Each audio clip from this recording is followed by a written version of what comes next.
Oye, ¿tú grabas, no? Y hay la grabación de ayer. No la cuenta. Está en línea. ¿Cómo se hace eso? Pero el ingeniero les manda el. Y aquí a ustedes lo descargan. Sí, nomás que yo. Ya me llama.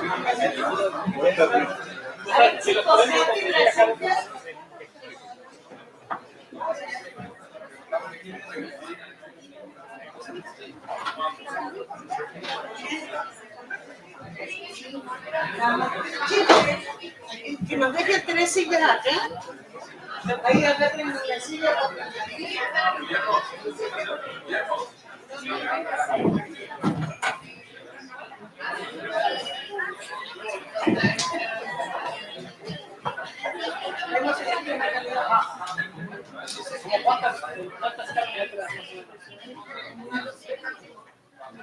¿Como 10?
Acá todavía pueden poner sillas.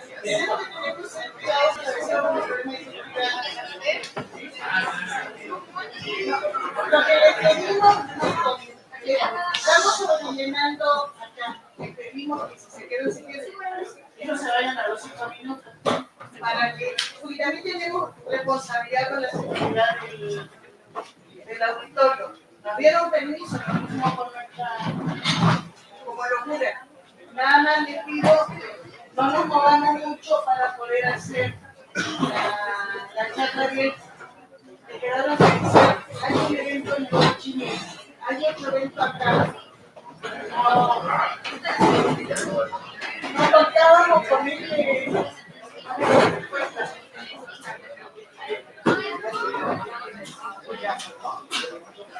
ya con eso. Si no pongan eso siempre está.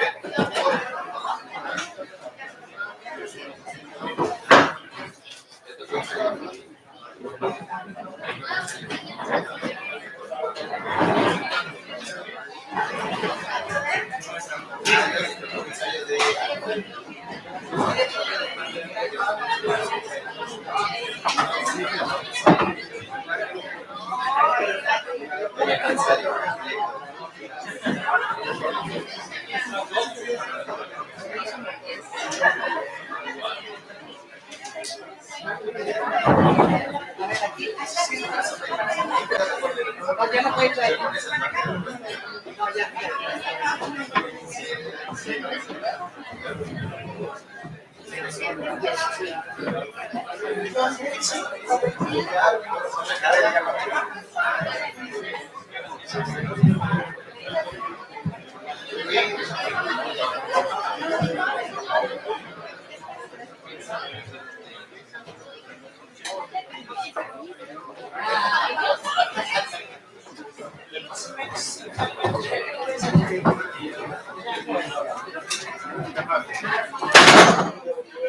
This one? Yes.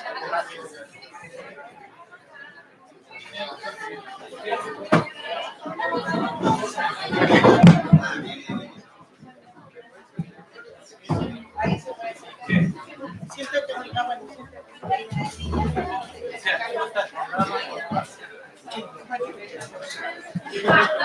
Buenos días.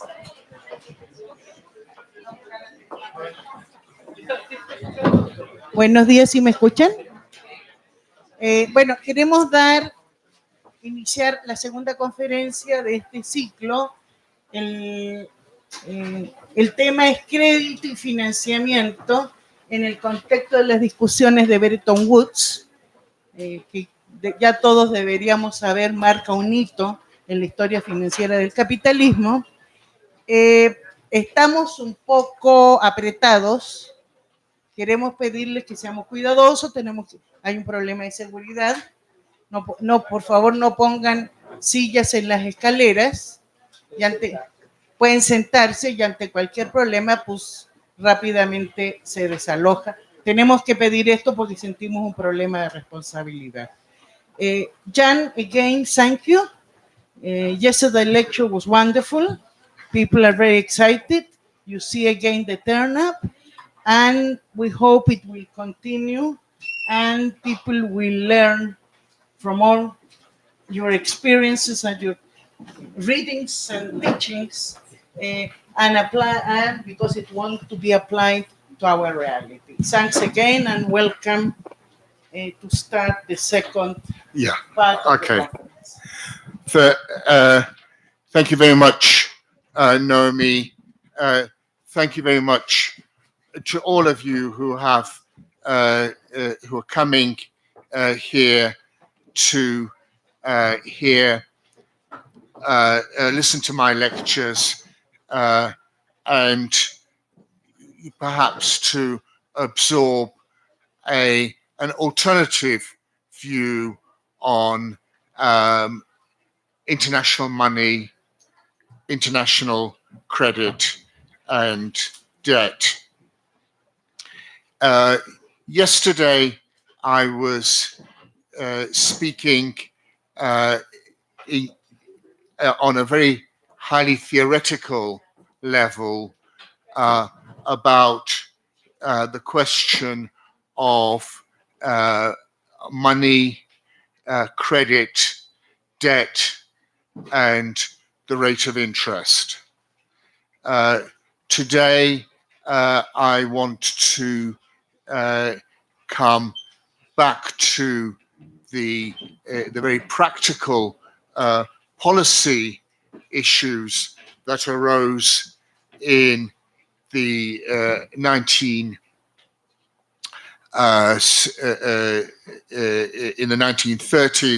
and the 1940s, the question of international debt and payments, and in particular the role, the part played in this of international trade.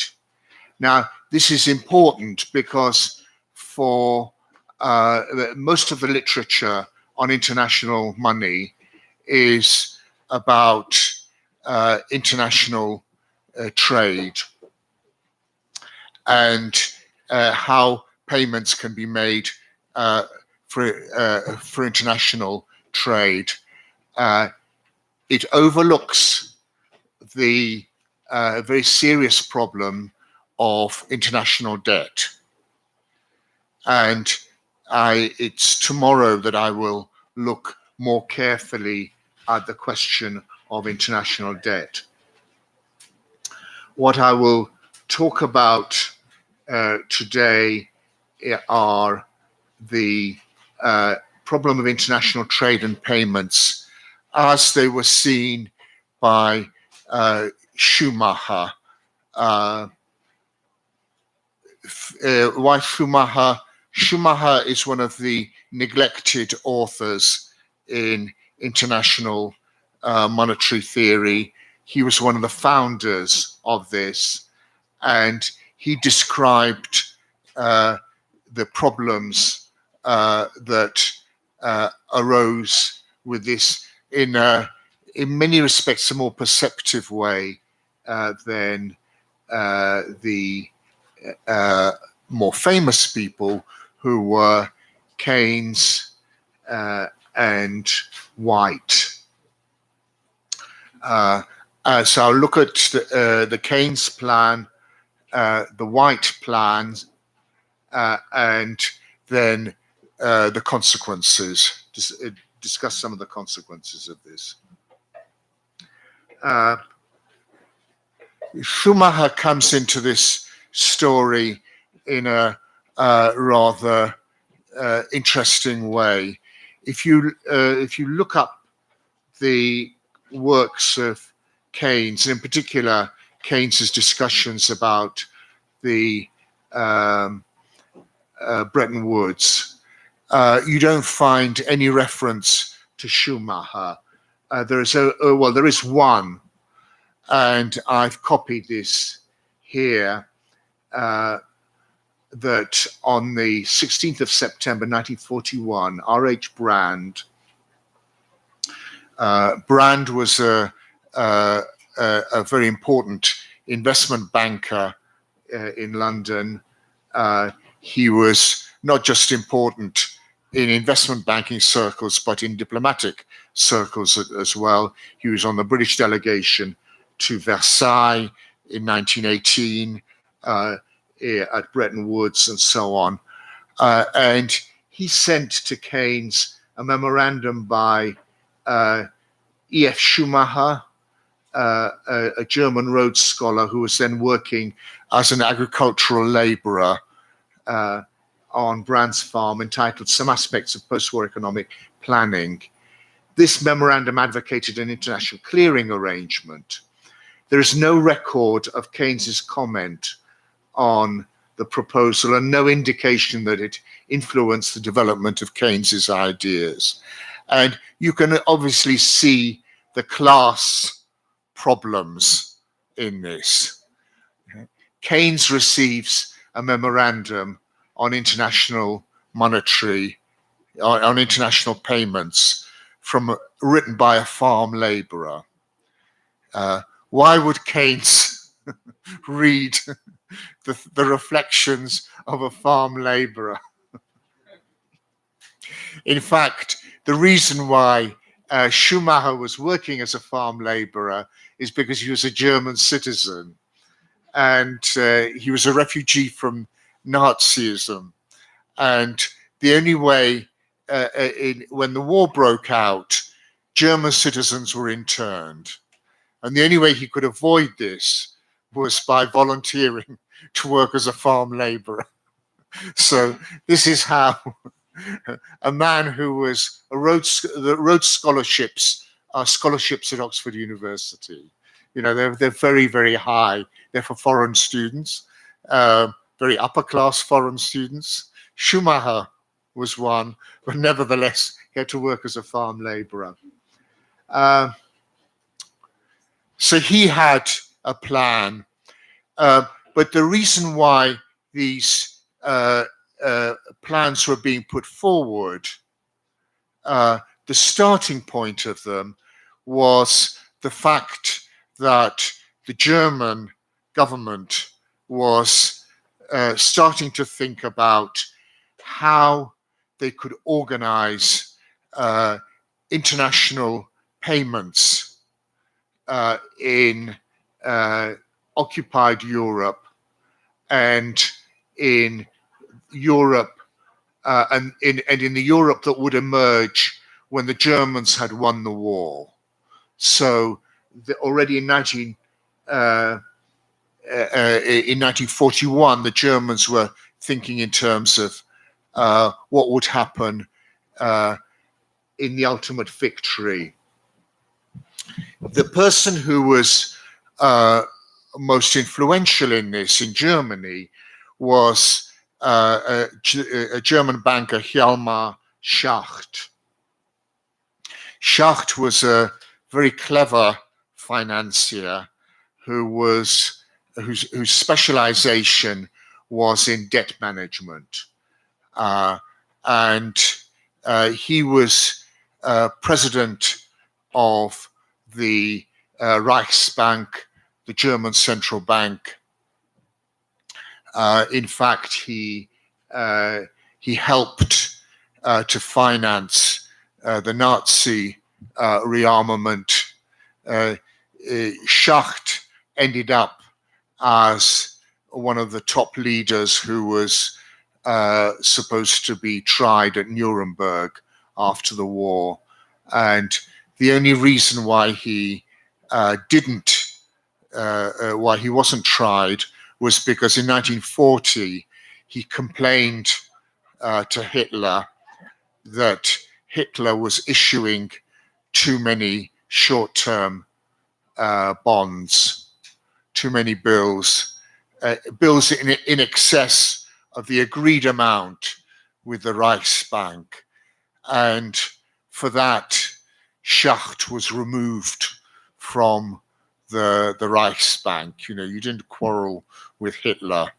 But this, in fact, saved Schacht, because he could then say that he wasn't responsible for what happened afterwards at Nuremberg. But Schacht set up a system of bilateral, during the 1930s, Schacht set up a system of bilateral agreements with Germany's trading partners. Why were these necessary? Because Germany, as a result of rearmament, had trade deficits with its trading partners, and they were the problem for Germany was that they paid for them. They tried to pay for them with Reichsmarks and with the German currency. And the fear was that the countries that received these Reichsmarks would sell them to buy dollars or sterling or French francs, in particular French francs, because France stayed on the gold standard really until 1936, much longer than any other country. So the agreements were bilateral agreements whereby the surpluses could not be transferred into other currencies, could not be exchanged, but were kept in accounts in Berlin and could be used to buy imports from Germany, so for German products. So in a sense, it was a system of blocked accounts. The accounts were blocked until until whoever had the money in the blocked account bought some goods from Germany. And of course, we all know what were the Germans producing on a large scale at that time? Arms. So this was one of the factors which led to the rearmament of Eastern Europe. That was the only way you could spend the money in the blocked accounts, and then the armament gave rise to, in effect, war.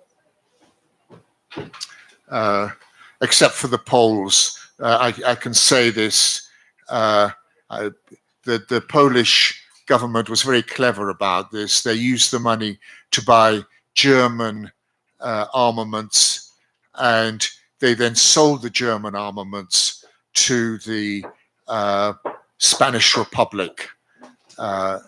Germany was the largest, Poland was the largest supplier of arms to the Spanish Republic. That was a nice way of getting money out.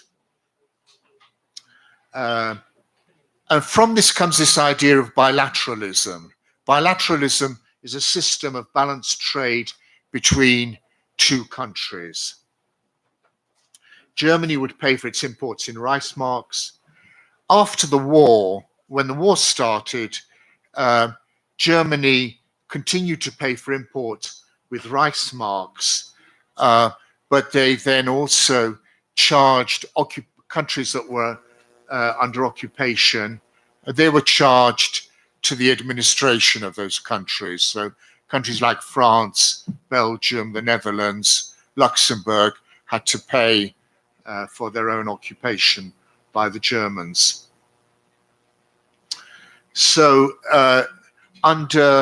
in 1940, the Germans came up with the Funk plan. Funk was the German official who wanted to set up Germany's answer to the Sterling area.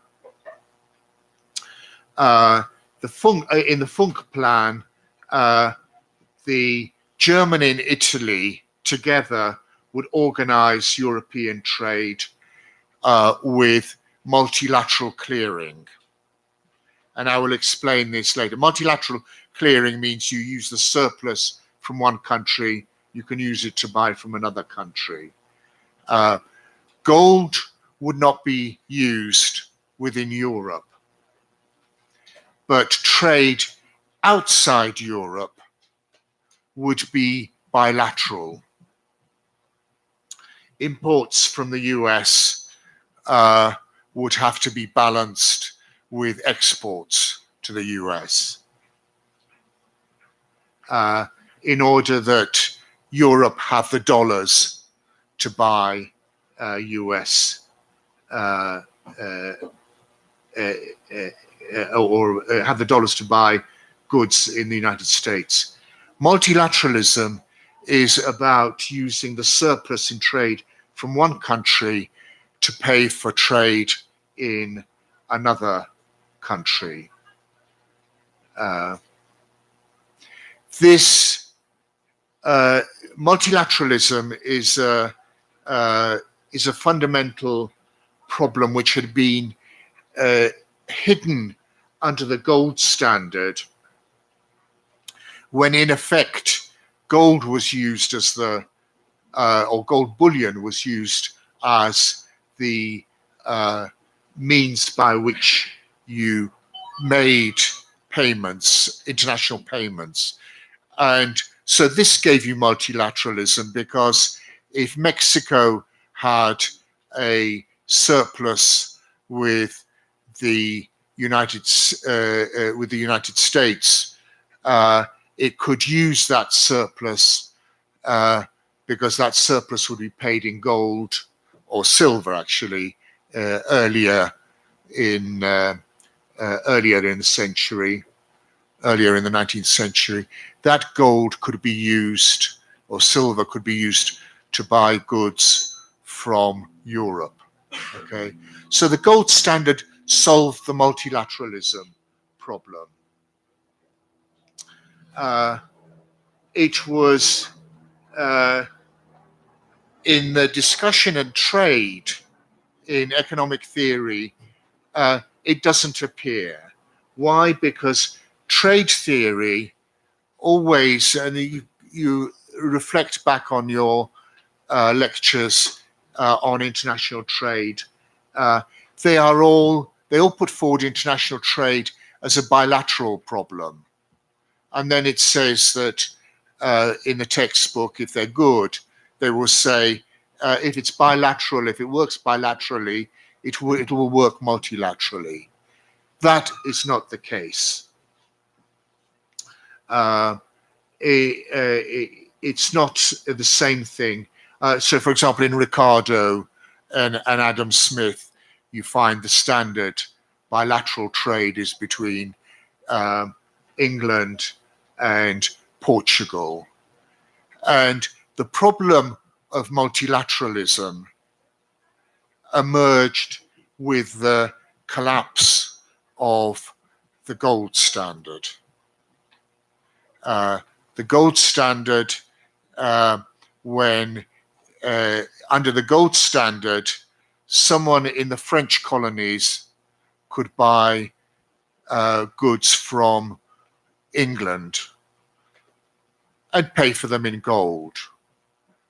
When the gold standard collapsed, if they were in a French colony, they could buy goods from France using the French credit system. But it was much more difficult to buy goods outside the franc zone. Similarly, in the sterling area, you could buy goods easily within the sterling area, but not outside the sterling area, unless you were a gold producer, actually. South Africa and Australia didn't have problems because they produced gold. So consider the following problem: Mexico, USA, China, and the European Monetary Union. Let's say that all of them have balanced trade with the US, but they have surpluses with one country, and this is matched by a deficit with another country. So the multilateralism problem arises because of using the currency from the country where Mexico, China, and the euro area has a surplus to pay a deficit with a third country. You know, if you're Mexican, okay, if you're Mexican, you will accept payment in dollars, but you wouldn't want payment in Chinese currency, for example. You will accept payment. Oh my God. This is, Mexico has sunk. It will accept any currency, okay. But, you know,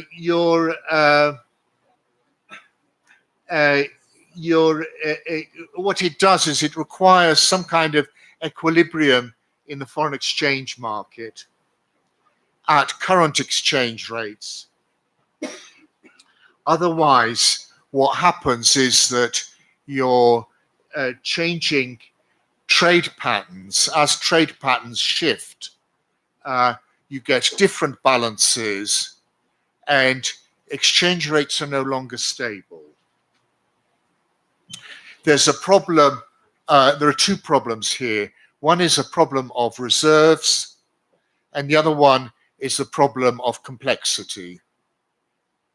Because the supply of a particular currency in the foreign exchange market of any country doesn't depend now on trade with that country, trade of the two pairs of countries, but it depends on the trade in the other countries as well. So Schumacher eventually got out of this farm and went back to Oxford. What they did, what the British did, was they investigated, they screened all the people. They let out the refugees, the people who had been interned. They let out the refugees like Schumacher. Schumacher went back to Oxford, and he published this paper on multilateral clearing in Economica in 1943. And in this, he put forward I think, some of the fundamental concepts which, again, were later on lost sight of in the discussion. He put forward a multilateral ideal where anyone in any country can use their income to buy from any other country in the world. This is what supports the expansion of international trade. It's the only condition under which free trade can really work properly. Or the alternative is bilateralism. Bilateralism where trade is restricted to bilateral balance with all the trading partners. Schumacher said, under a regime of bilateral clearing, each country has, one might say, free access to the trade and raw materials, not of the world as a whole, but only of those countries which are its customers. Okay? So if there is a country which is buying from you, then you can sell to that country. Otherwise, it's difficult. Can you speak near to the mic? Yes. Okay. Under pool clearing, the access to trade is universally free. So Schumacher put forward the monetary condition for free trade,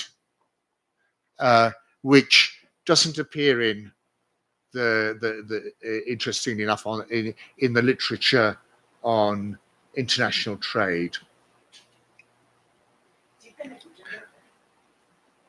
Yeah. Okay, you can hear me. I have to say I can hear myself extremely loudly. So what Schumacher suggested was that each country should have a national clearing fund, and what would happen with this national clearing fund is that if anyone bought imports, they would pay for those imports to the national clearing fund in the national currency, and that and it would also that national clearing fund would pay out the payments also in the national currency to exporters in that country, so that all foreign trade payments were done within the national clearing fund. So the importer in country A pays for imports from national clearing fund A, which then notifies the national clearing fund in country B to make the payment to the exporter in country B. Now, what happens in this situation is that if a country is in trade deficit, its national clearing fund starts to accumulate balances in the national currency. And for surplus countries, the national clearing funds accumulate claims on the deficit countries' balances. But these stay within, for Schumacher, in the Schumacher plan, they stay within the national clearing funds. So what was Schumacher then proceeded to develop this concept, this idea, with an international clearing office to act as the owner or the trustee in the pooling of uncleared balances. So all the cash balances are deemed at any one time to be taken over, to be owned by the International Clearing Office, and the clearing funds of the surplus countries are deemed to own a share in the pool equal to the size of their respective surpluses. So effectively, the clearing funds of the surplus countries own the accumulated funds of the deficit countries. Is this a world currency? Well, according to Schumacher, it will be clear that the International Clearing Office requires no finance of its own, nor does it have to create a new international currency. You just use national currencies. Since it is impossible to disentangle the mass of individual transactions which give rise during the course of business to the various uncleared balances in the deficit countries, and to ascribe to any one particular balance or part of it to any one particular surplus country, the Gordian knot is cut by making all the surplus countries the joint owners of the balances in all the deficit countries. In this way, one might say every national currency is made into a world currency, whereby the creation of a new world currency becomes unnecessary, or at least for trading purposes. As a result, the clearing funds of surplus countries become indebted to their internal money markets, because they have to borrow from the internal money markets to pay for the export, to pay the exporters, and acquire an equivalent share in the pool, both their debt and their share in the pool being equal to their accumulated trade surplus. The clearing funds of the deficit countries are left with balances of cash in hand equal to their accumulated trade deficits, which belong to the international pool. The clearing funds, finally, of the countries whose balance of trade has left neither surplus nor deficit, hold neither cash nor a share in the pool. So if you have balanced trade, you in effect don't have to participate in the pool.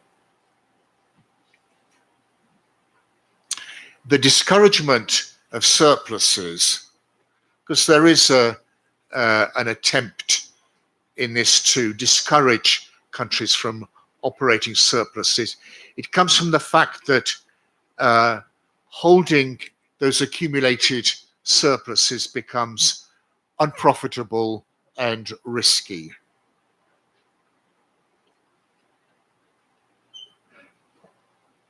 The surplus, instead of being convertible into gold or interest earning investments, is tied up in the pool. It's a share of the pool. And the pool's assets are always the weakest currencies in the world, the deficit currencies, the currencies of the countries that have been unable to earn as much as they have spent. Okay. With trade surpluses, it becomes, according to Schumacher, a precarious and barren investment. And this strengthens the incentive to import in surplus countries, so that the system would produce a strong inner tendency towards the expansion of world trade, and would thereby stand in contrast to the system which prevailed before the war, when every international trade disequilibrium immediately set in motion restrictive forces.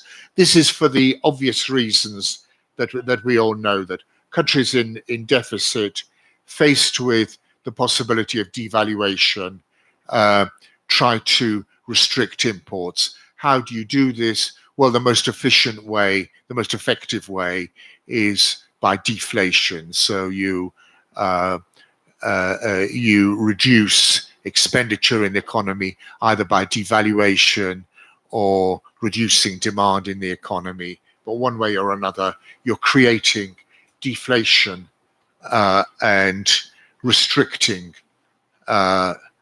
international trade. In the case of chronic deficits, three ways of escape recommend themselves. Loans. Here again, this is interesting because the Schumacher plan actually talks about capital movements.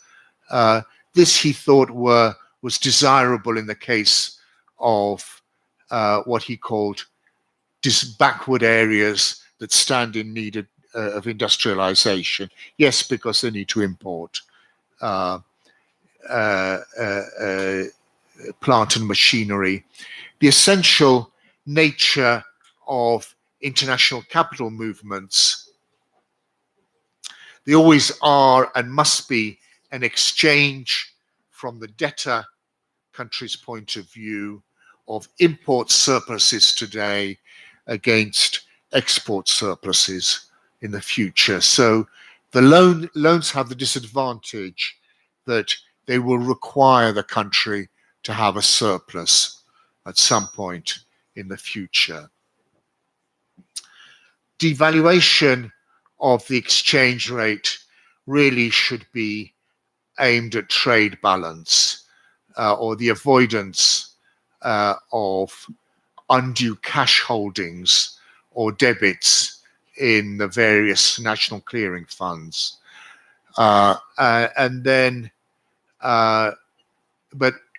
actually Schumacher realized that this was dangerous for the system. It should be realized that under pool clearing, the determination of the rates of exchange arises out of the cooperation between the national clearing funds, and no one country is able to settle rates of exchange of its own currency in opposition to the rest of the world, as has been possible hitherto. So his suggestion was that in order to alter the value of a currency, any given national clearing fund must first seek agreement with all the other clearing funds so that they will actually make their disbursements to their respective home exporters at the new rates. Okay, you have to you cannot do this independently. That was Schumacher's important lesson.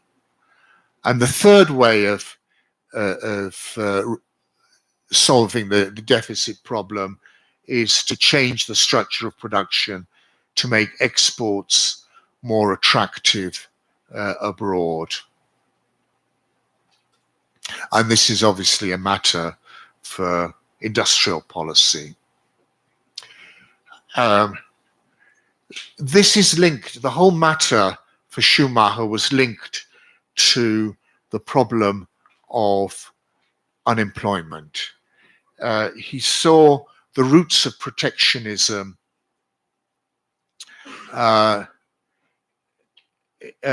was in a clear recognition of the necessity of balance, together with a system of exchange which makes surpluses unattractive. This might exert pressure in the right direction towards balance, but it must be emphasized that no system whatever its technical form, is likely to endure unless the great cyclical waves of unemployment, which have been the greatest single factor of disruption in the past, can be avoided in the future. So Schumacher pointed to the roots of protectionism, not in particular industrial interests, but in the problem of unemployment. That when workers are unemployed and people see that the country is importing goods which could be produced domestically, this becomes the pretext for protectionism. But it's the unemployment that starts this off, and not the and not particular industrial interests. Conversely, if we have free international convertibility of currencies, Schumacher argued that this has one disadvantage, that it tends to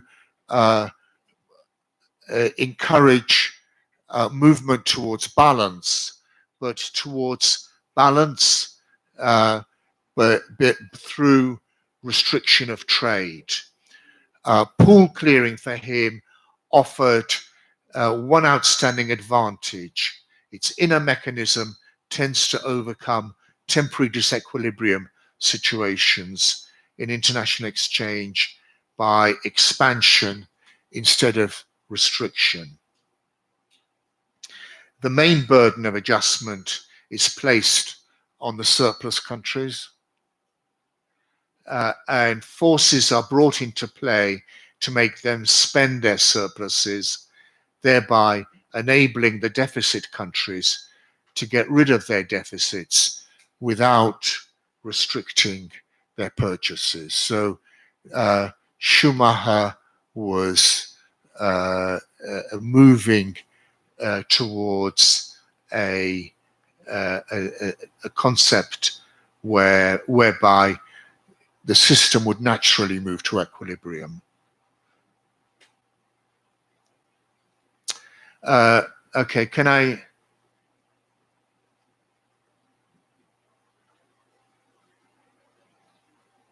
Yeah.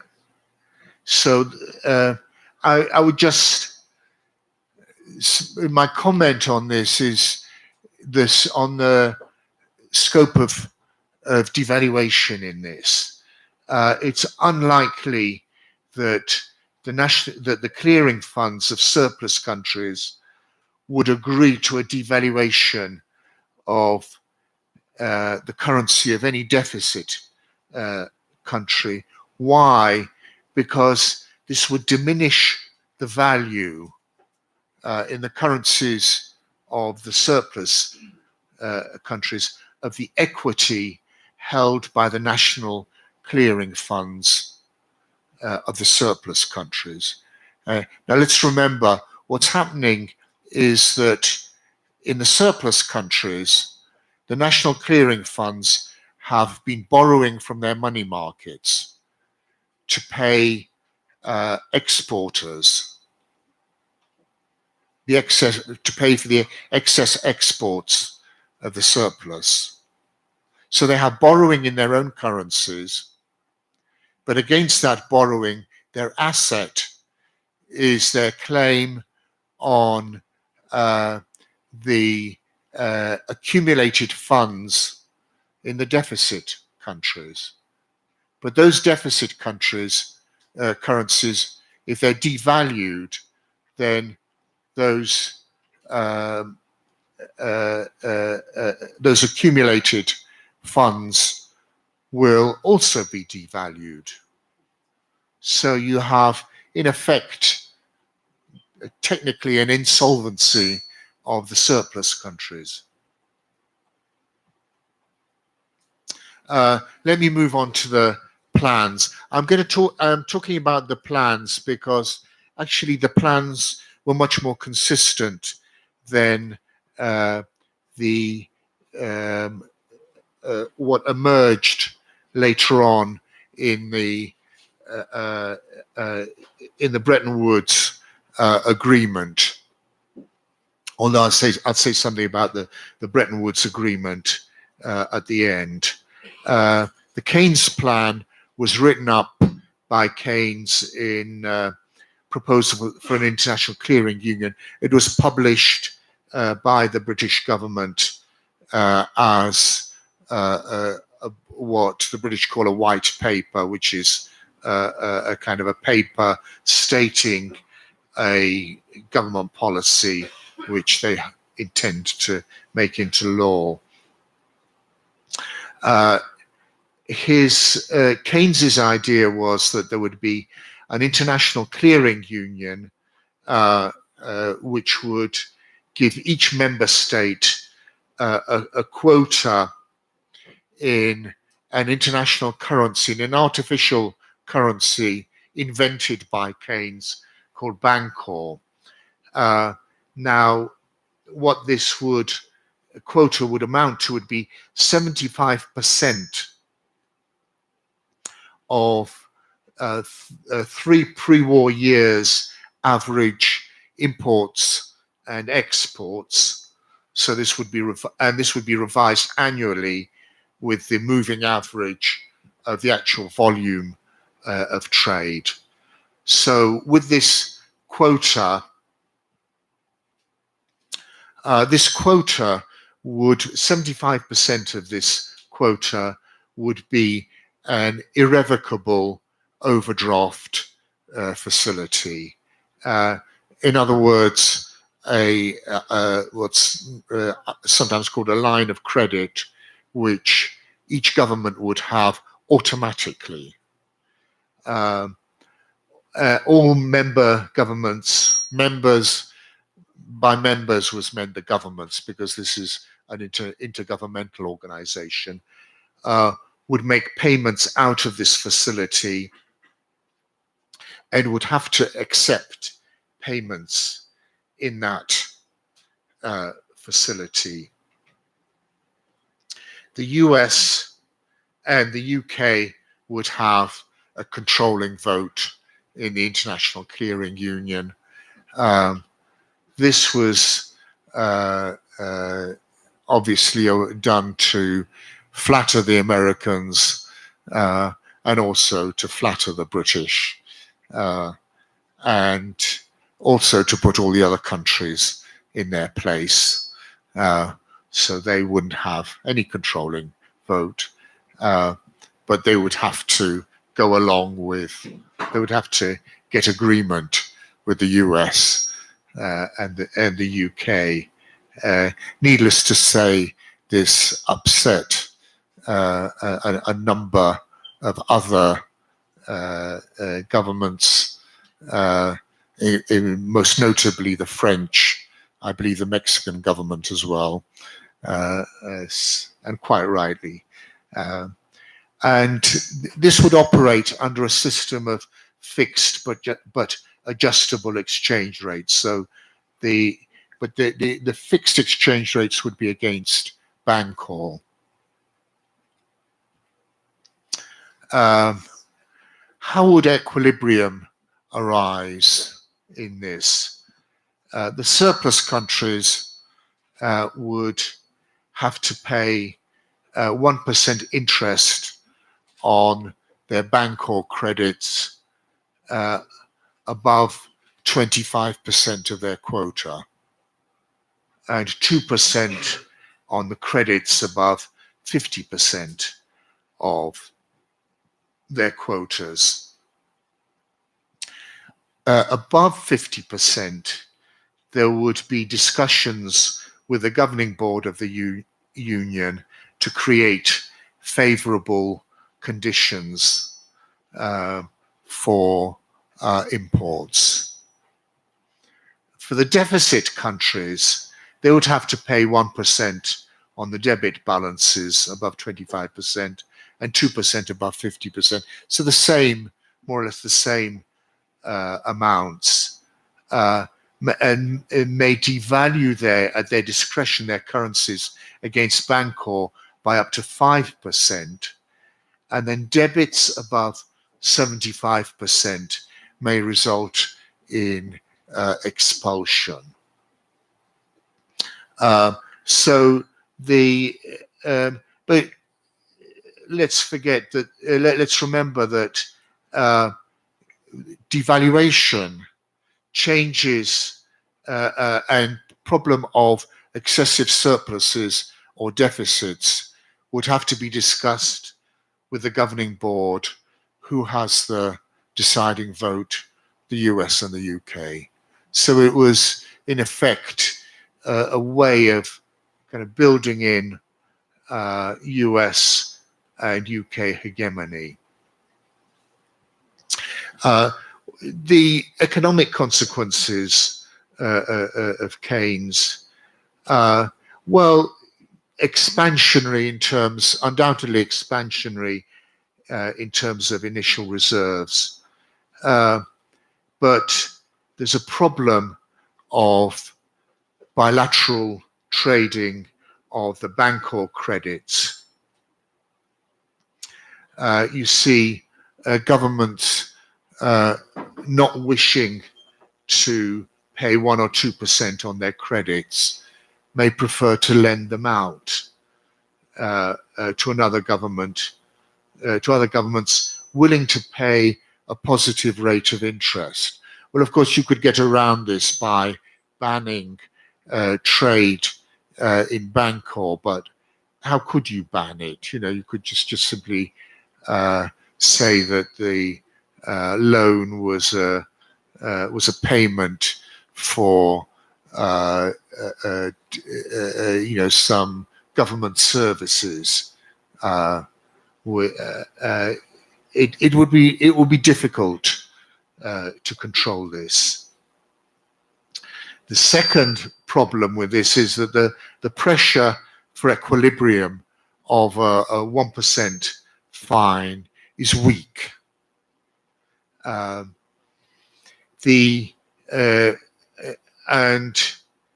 in fact, the penalties on the surpluses are offset by the penalties on the deficits.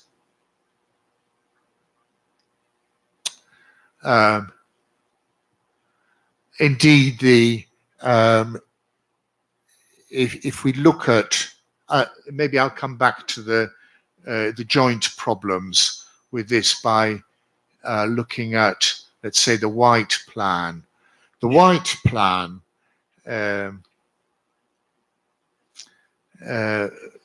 White, you know, appears in all the, you know, the biographies of Keynes and so on as the villain in the piece. In fact, White was a very internationally minded person. He wasn't to blame for what came out of Bretton Woods.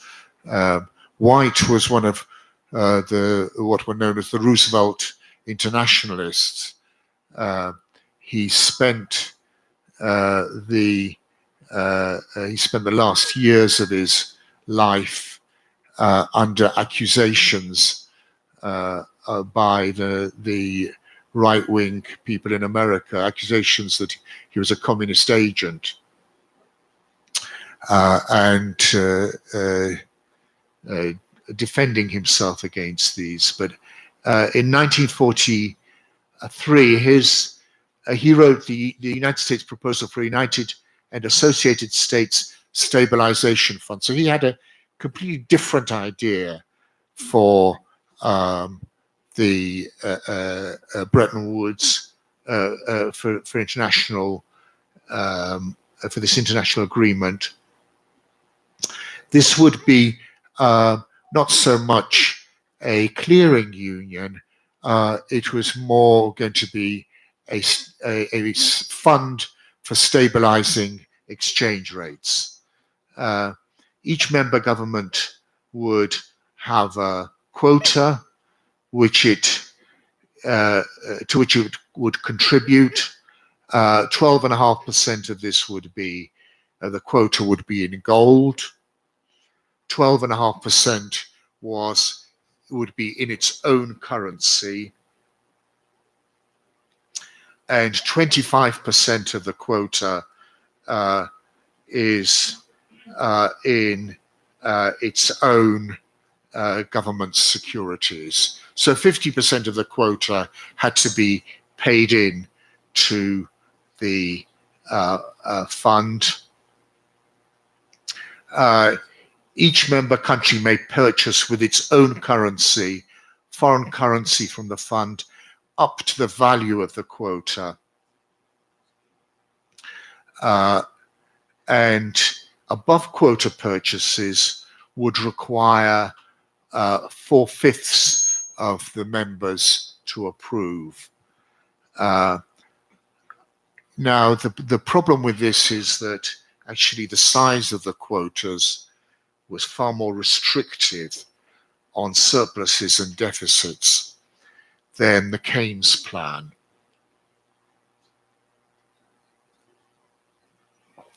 And to meet this, Keynes introduced, the Americans' side, White introduced a scarce currency clause.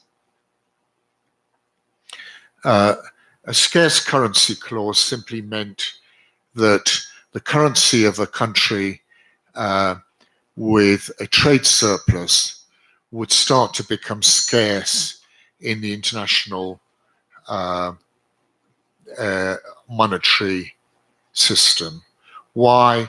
Because if it was not buying as much imports as it was exporting, then in effect, it was not supplying its own currency, sufficient quantities of its own currency, into the international monetary system, and that currency was becoming scarce. So what you had around Bretton Woods was this whole discussion of scarce currency was in effect a way of talking about the problem of surplus countries.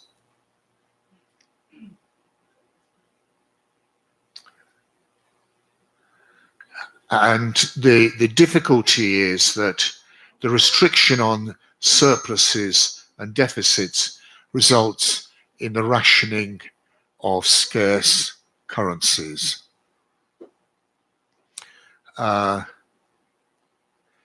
In effect, it means an inability to make international payments except through some kind of blocked accounts. So in effect, if you allow scarce currencies to arise, you have a system moving towards bilateralism. And Schumacher said this: the American proposal to ration scarce currencies leads straight into the mire of bilateralism.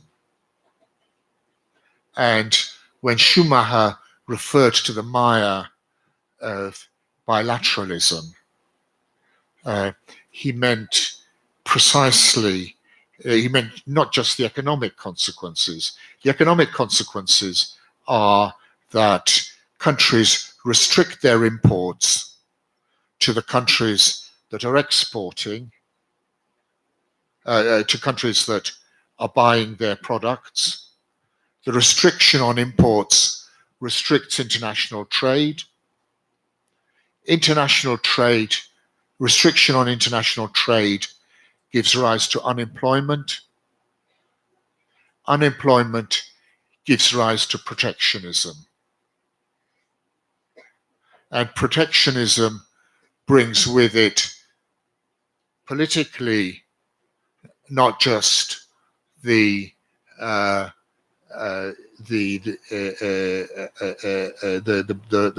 problems of departure from free trade, which is a theoretical disadvantage, but politically it brings, well, what you have north of your border,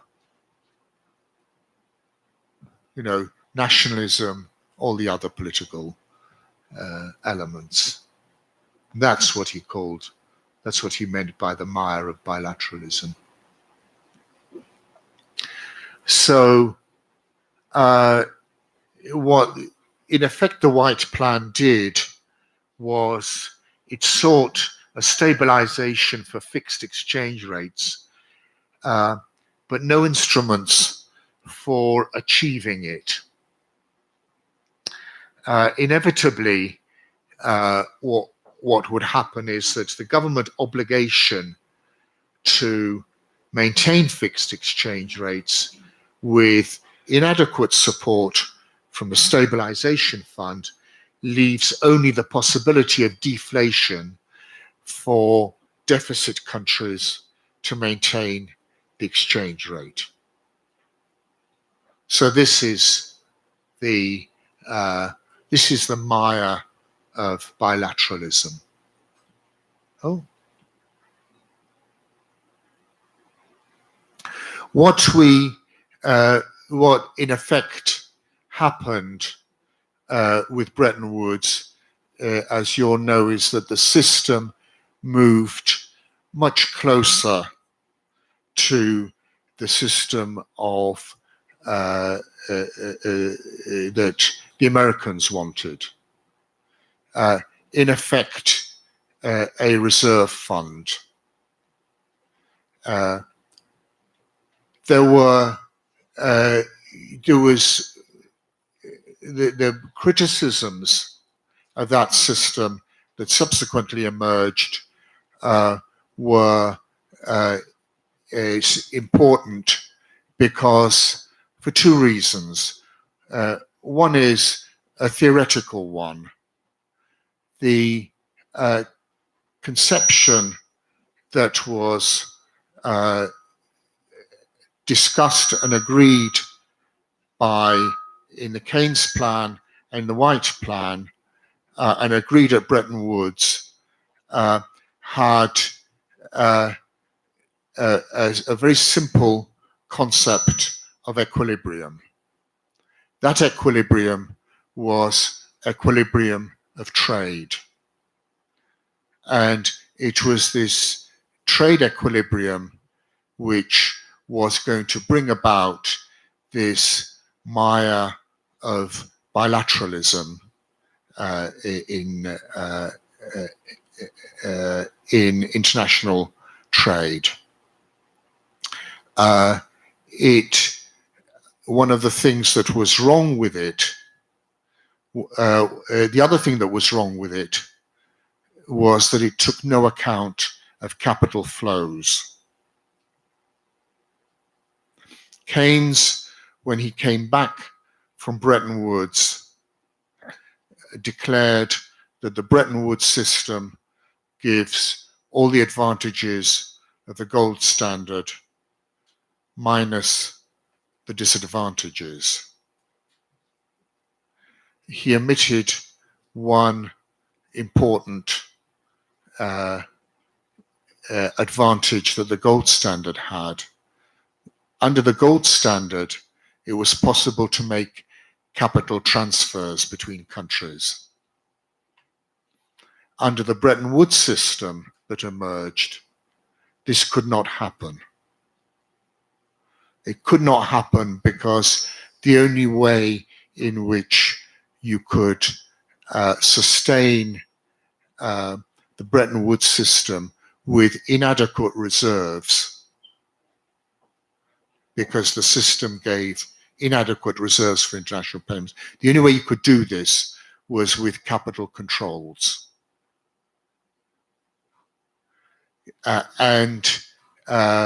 With capital controls, capital movements were severely restricted. So this is why you find in the subsequent period of the operation of Bretton Woods, it depends crucially on capital controls. Once capital controls start being removed in the late 60s, or they become evaded, mostly they become evaded, the Bretton Woods system fell apart.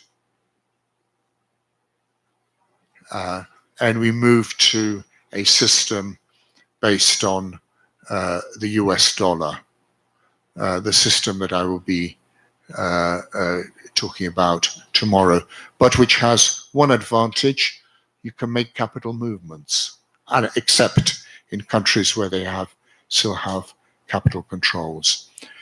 The problem with capital movements has a particular or presents a particular difficulty for developing countries, because, as subsequently emerged in the let's say, the literature on development economics, when a country develops, it needs, at least at a particular phase, it needs to import machinery.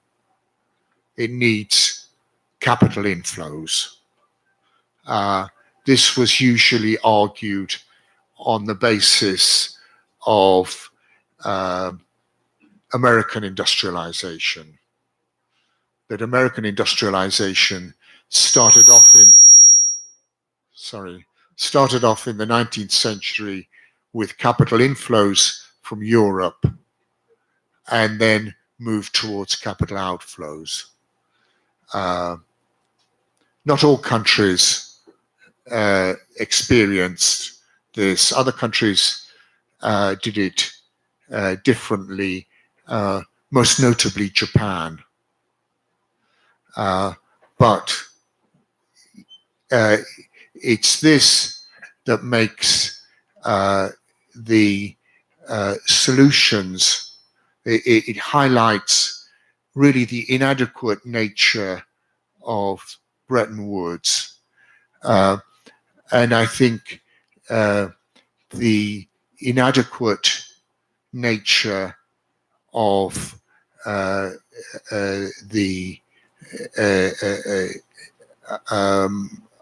of what many Keynesians and many post-Keynesians argue is essential, which is to go back to the Keynes plan. The Keynes plan was not adequate.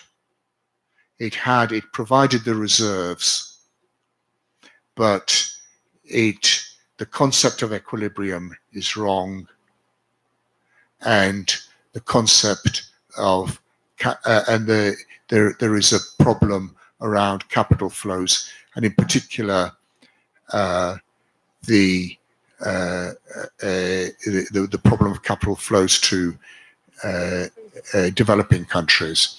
So let me just conclude by maybe going back to Schumacher and saying, where did Schumacher end up? Schumacher ended up working with Kalecki, and they put forward an alternative plan in which, yes, they accepted a kind of Keynes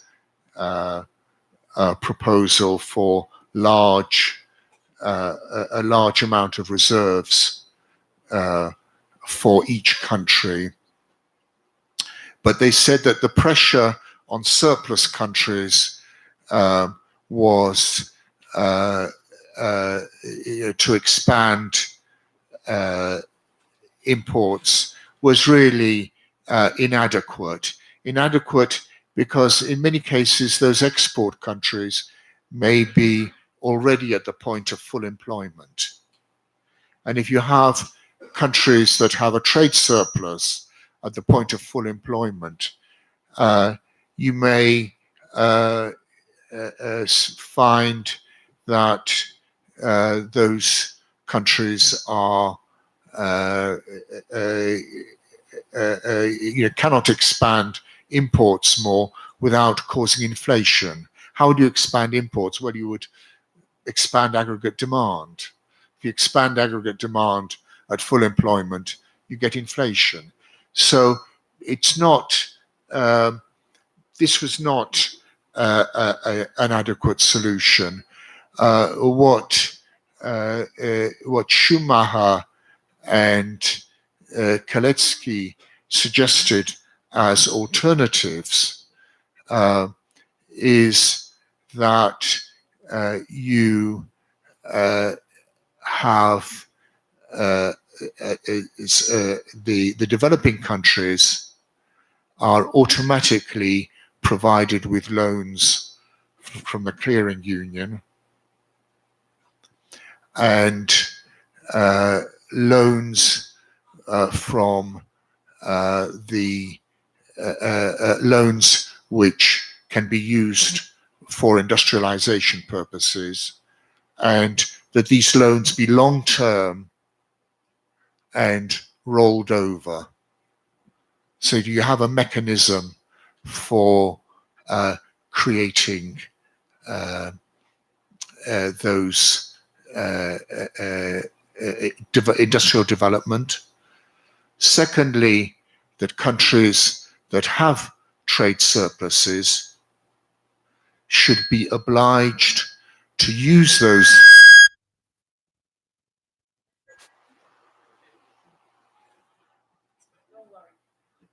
should be obliged to use those trade surpluses to buy goods from other industrialized countries that are in deficit. In this way, what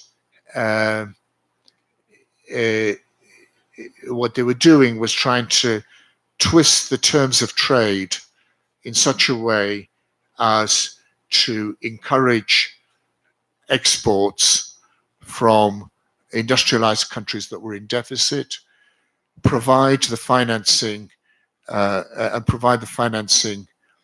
for economic development.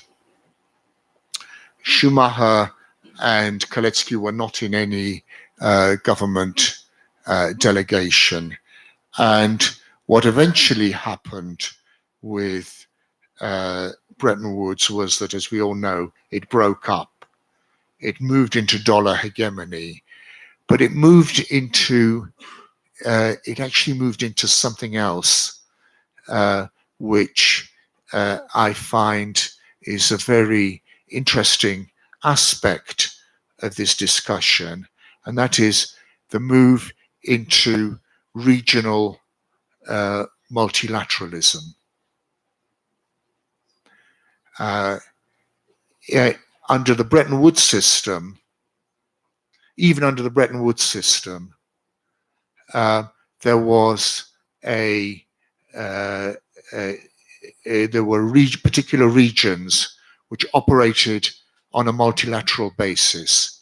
The Sterling area, for example, this was the region of the United Kingdom with its former colonies and dependencies, and within that area, multilateralism operated. In other words, you made all payments in sterling, and they were cleared multilaterally in London. Okay. However, if you bought from outside the area, you had to pay either in gold or in dollars. And that was more problematical. That was the part that was subject to the Bretton Woods restrictions. Similarly, within the French area of, similarly within the franc zone. I believe that this is the kind of more appropriate theory for understanding regional currencies. It Schumacher commenting on the sterling area said it worked because it had complementary, diversified economies.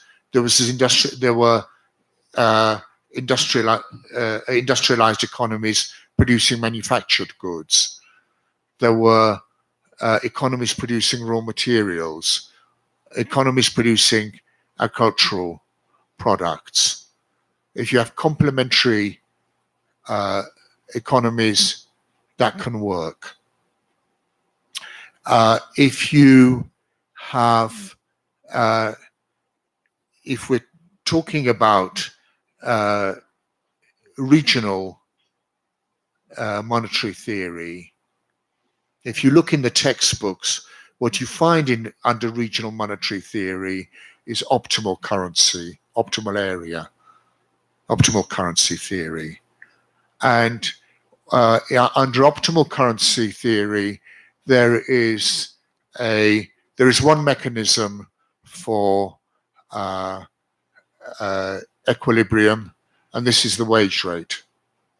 The wage rate, the real wage rate. So if you have a flexible labor market, you can enter a currency union. The substitute for a flexible labor market is your own currency and the possibility of devaluation. Very Keynesian and very classical, actually. In this respect, Keynes was and remained a classical thinker. But it is not the way in which actual regional currencies emerge. The way in which regional currencies emerge is, first of all, because of a shortage of reserves, like in the sterling area. And with the shortage of reserves, you find that countries will find it economical to pool their reserves, to create a currency with a larger pool of reserves behind it. And that, if you like, is the history of the European Monetary Union.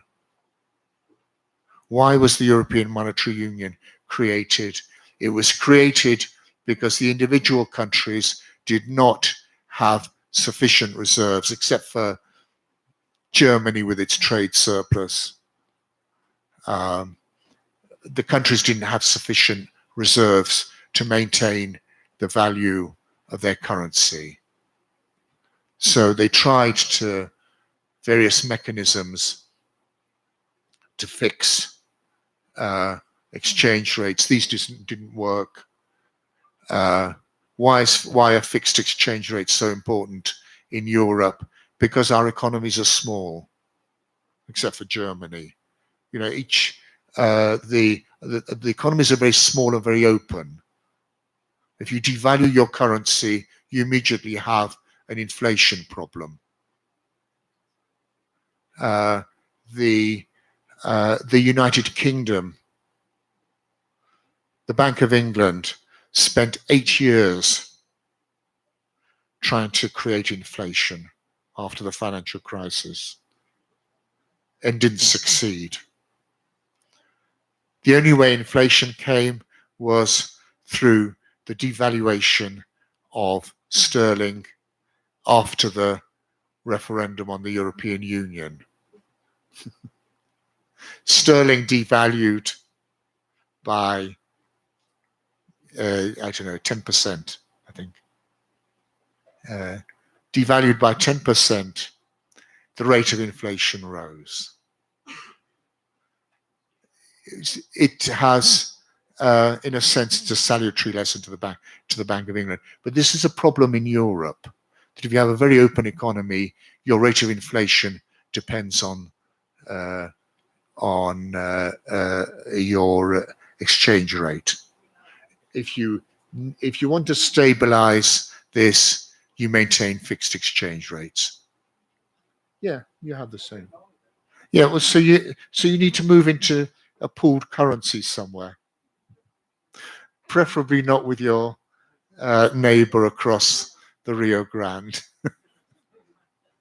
Okay, maybe let's finish there and go into discussion and questions. Bueno, acá estamos en una parte de la historia de término de la Segunda Guerra Mundial, sistema Bretton Woods, las soluciones fallidas al sistema Bretton Woods. Mañana terminamos la historia con la dolarización. Pero creo que sería un elemento importante para preguntar, porque finalmente tenemos todas estas historias de las uniones monetarias, caso la Unión Europea, casi nos llevan a nosotros en los 90, 2000, a una unión monetaria, bueno, no sé si era unión monetaria, pero dolarizar, no era dolarizar, era todo el tiempo que buscaron dolarizar en los 90 la economía mexicana, adoptar directamente el dólar, como se hizo en el Ecuador, como se hizo en Argentina, que parece que no les ha ido muy bien. Pero bueno, ahí están los elementos para empezar a preguntar. ¿Qué pasó con la teoría? ¿Qué pasó con la realidad? Y en caso que se incurra mirando hacia el sur, en una unión monetaria, ¿qué habría que prevenir? Y cómo meter los flujos de capital, que esa es la bronca, bueno, ese es el problema, perdón, central en esta situación. Les dejo la palabra. Quien quiere, tenemos tiempo. Maybe we can take 5 questions. Your answer. Yeah. Right? Okay. A ver, chicos. Let me start writing down. Profesora. I have a short. Trying to understand your position, I have a question, and maybe bring it to today. What happened with monetary policy and fiscal policy with handling the possibility to have a deficit under a monetary union? On one hand, on the other hand, what happened with the well, you don't have any possibility to handle your exchange rate whatsoever. So, what happened for a country like Mexico in this case? Okay. Yeah. Oh, another question. I have tried. I am following you. Seems like you put too much emphasis on inflation. How important is it really not having an inflation in a country like Mexico? I mean, exacto. It's better not having deflation than having inflation. That's my question. Pues, creo que está apagado el micrófono. ¿Pueden checar? No, a ver, habla. Sí, Professor, thank you for sharing with us your knowledge. I have a comment and a question. My comment is, it seems to me that this international monetary arrangement is a political issue.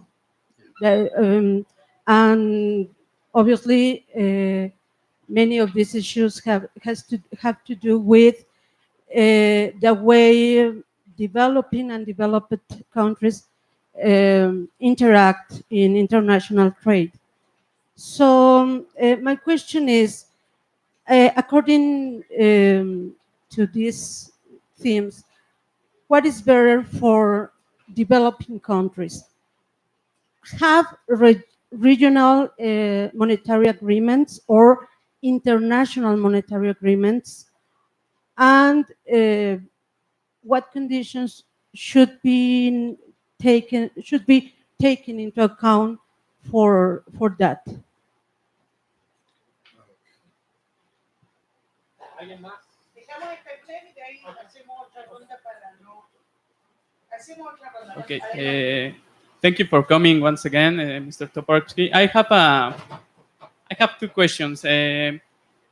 What is your opinion, and would we will be the future of the eurozone, because there are some countries like Greece, like Spain, Portugal, Cyprus, that are still in crisis. So I would like to know what will be the possibilities about these countries can go up to economic growth in a monetary union, and um, es- um, people like Stiglitz propose that one possible solution is the make 2 euros in the eurozone.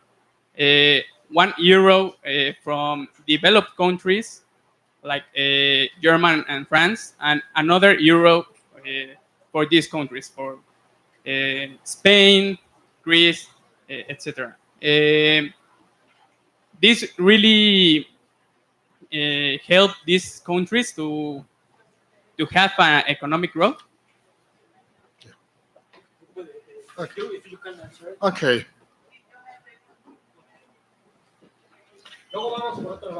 Yeah, let me answer these questions in reverse order. On the future of the Eurozone, uh, by that I mean the European Monetary Union, not the whole European Union, but the European Monetary Union. Uh, the, the Eurozone has one fundamental flaw in this, and that is that it is it does not have an effective lender of last resort, and this then means that uh, uh, governments, if there's a banking crisis, governments have to step in. The fiscal authority steps in rather than the monetary authority steps in, and you then have. Thank you. But they can't hear at the back. uh,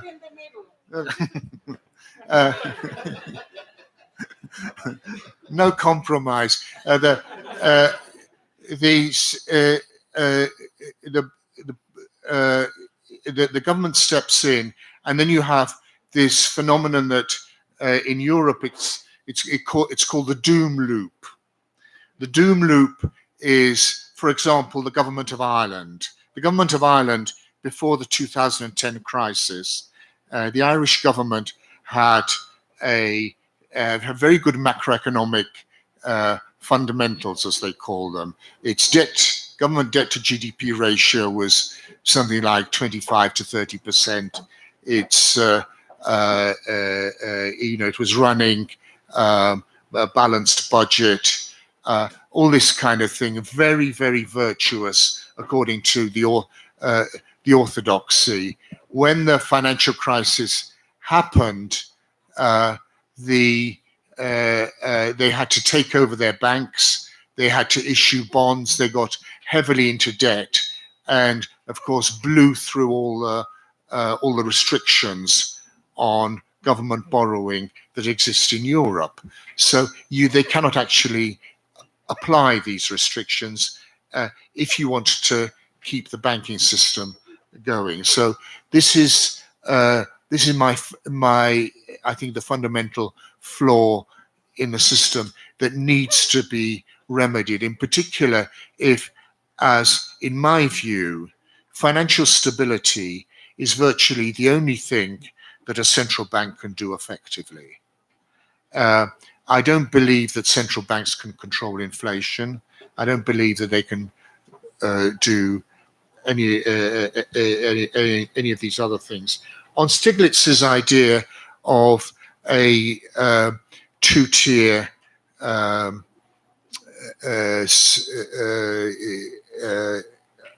what's it called? Two-tier euro currency.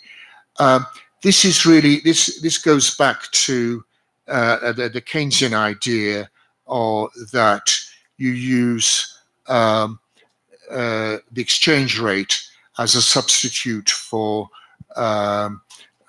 the cost of labor, the wage rate, in terms of acquiring competitiveness. And I don't think that it works. And in this respect, I think Stiglitz and Keynes were both wrong. If you devalue your currency, you are if you obtain competitive advantage, you may possibly export more, but your extra exports are at the cost of domestic demand. Why? Because your domestic demand, your domestic market is reduced by the fact that imports now cost more. And if prices go up, you have your real wages, real incomes are reduced. So what the exchange rate does is it may eventually give you trade balance, but it's at the expense of the domestic market. It's not a good substitute. It's not a good instrument for the problems of unemployment that exist in Southern Europe. What Europe actually needs is not so much a monetary fix. There's no monetary fix can do this. Yes, they need to solve the technical problem of lender of last resort. But what Europe desperately needs is an increase in investment. If you look at rates of investment, I mean, proportion of GDP going on investment, this fell significantly after 2008 in the US and in many other countries, but since to some extent recovered. In Europe, there has been no recovery.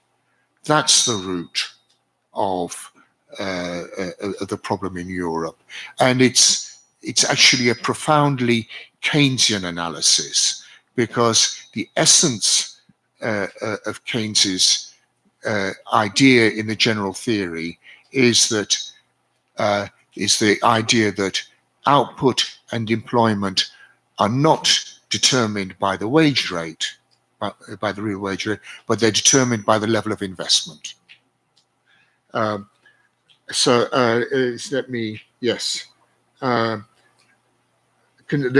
conditions for international monetary agreements. Yes, it's helpful if you have an international monetary agreement where you have large countries that have large international or foreign currency reserves. It's useful if they're complementary.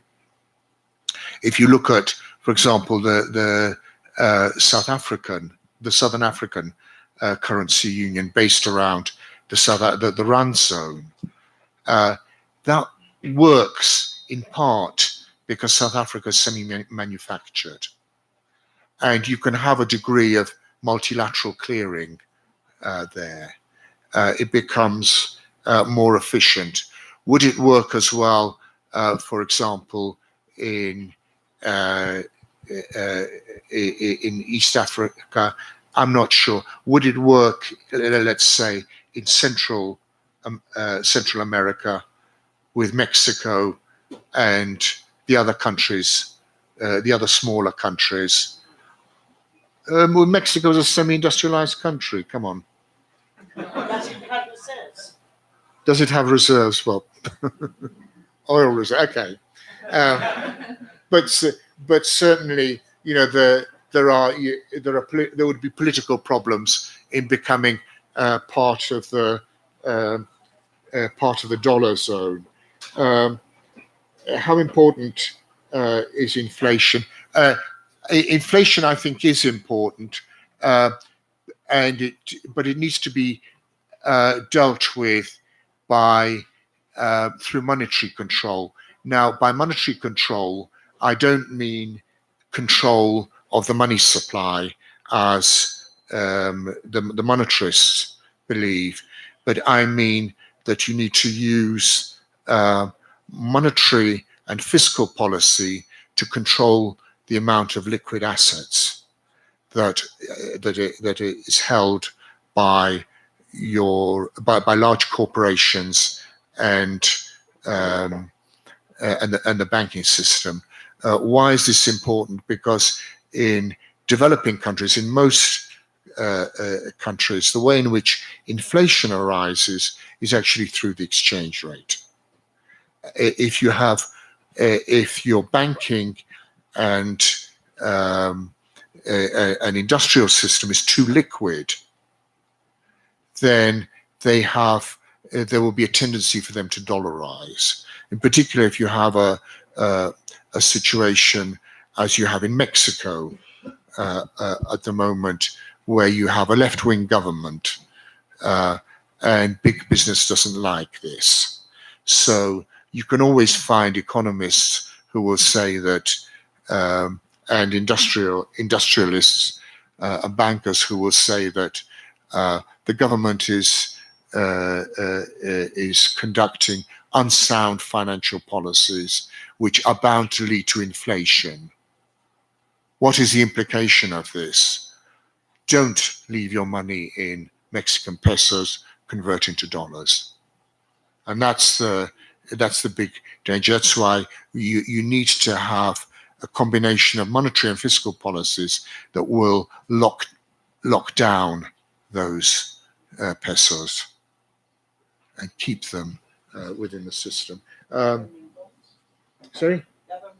Yes, government bonds. Is how, yes, the exchange rate policies, I think I just discussed.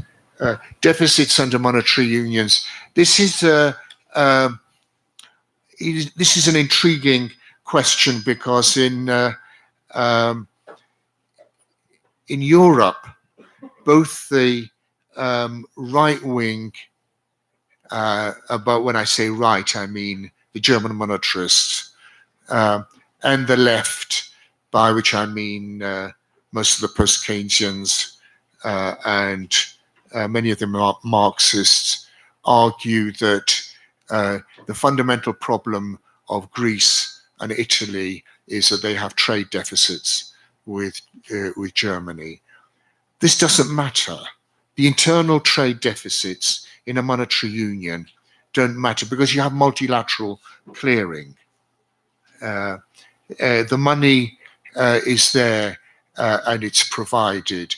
It's a way really of going back to the old, this old idea that it's the trade balance that determines the inflow of gold, and the inflow of gold determines the monetary resources that can stimulate economic activity.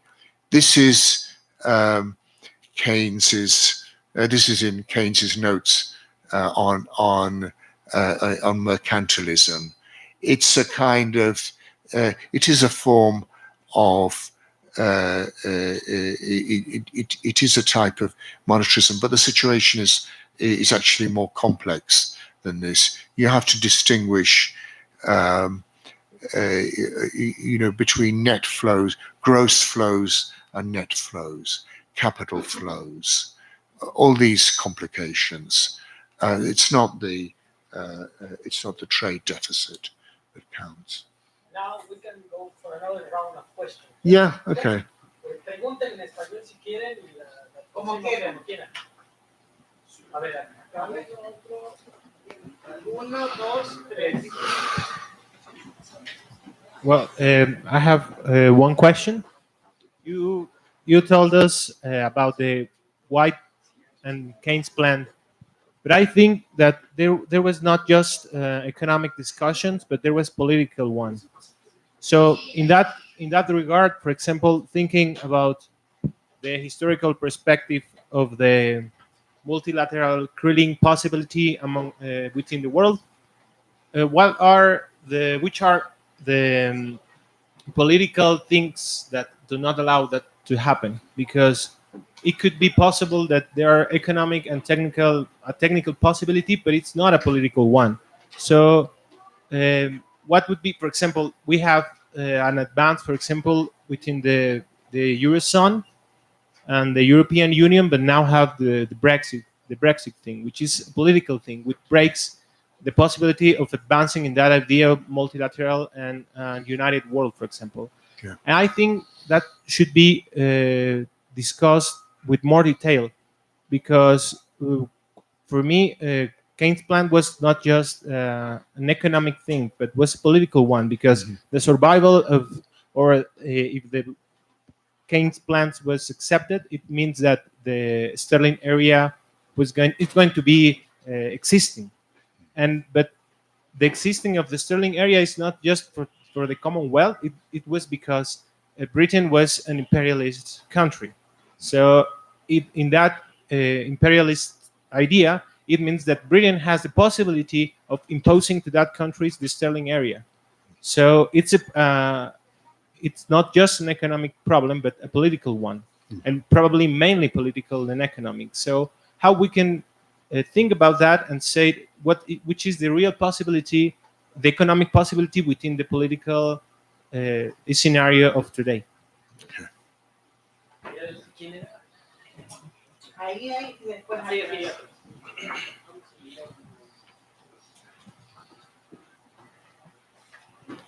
Hi.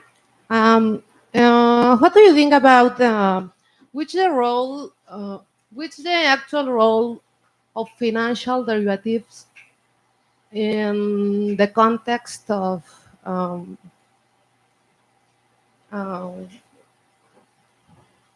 free capital flows? Okay.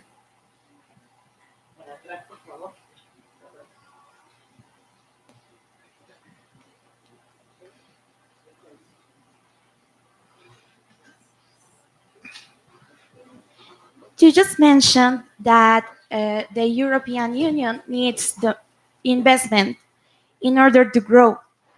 I was wondering what's the role of domestic debt in low investment?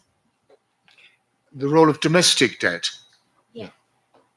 Given that it's a monetary union and therefore its assets and liabilities are mostly in the local currency.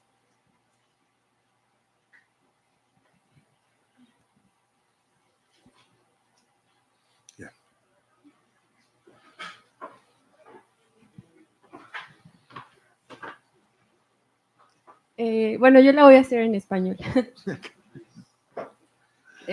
Usted mencionó que tras la caída de Bretton Woods, el dólar se convirtió en la moneda hegemónica.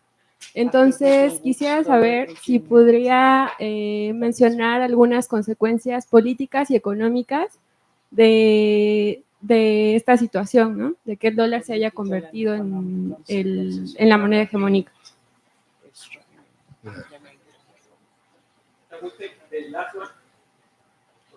Would you accept another question? Yeah, yes, yeah. Igual la voy a hacer en español. Sí, sí.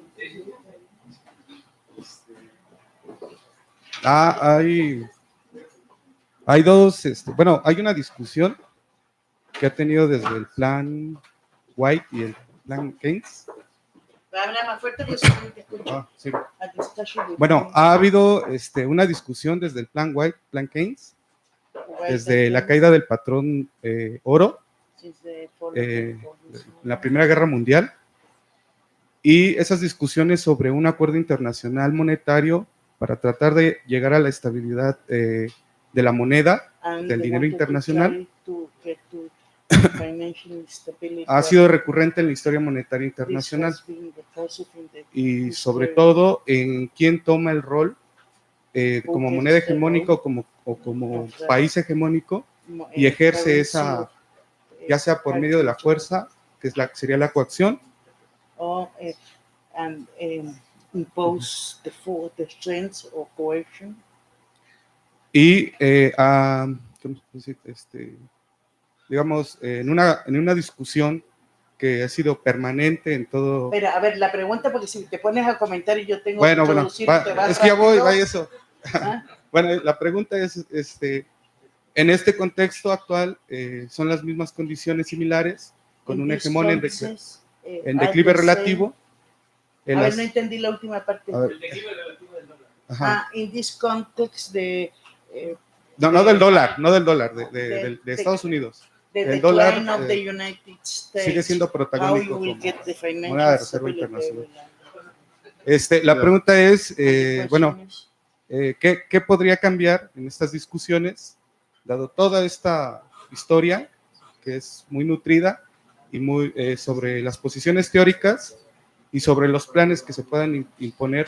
How it can be changed in the plans that should be imposed. ¿Y cuál sería una alternativa viable para Esa esta es la parte de situación? mañana, nada más.